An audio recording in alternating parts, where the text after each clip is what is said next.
my name is Harsh, and in this video I'll be showing you how you can set up a physical device for running your Flutter apps.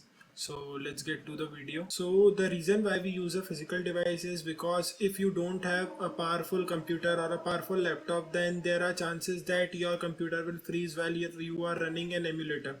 So to save some resources and to provide some memory to the Android Studio or Visual Studio Code, you can use a physical device also. So you can see that I have a physical device here. So what you have to do is you have to click on settings and open the settings for the device. From here you have to go to the developer option if it is enabled by default. If it is not, then you have to click on device info or about phone. After that you have to go in device info. After that you have to click on device information. So it might differ in your mobiles, but for me it is device information. So you have to click on build number 7 times continuously. As I have already enabled the developer mode, it says you are already a developer. Now you have to go back to the developer option mode, and from here you have to turn on this USB debugging. For me it is already turned on. The app which I'll be making, I can directly install them and run on my phone to test them. Let us try and install one app which we created in the previous video. So I'll be clicking on this run button from here, and it will take some time.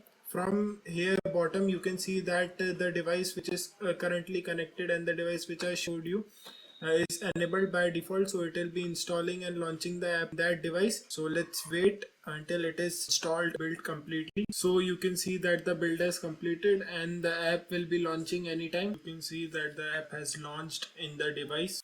Let's wait for it to load completely. Yeah, so the app has launched in this device, and if you have seen the previous video, you might be knowing what this app is. This is the basic boilerplate app which Flutter makes. When you will be clicking on this floating action button, it will be increasing the counter by.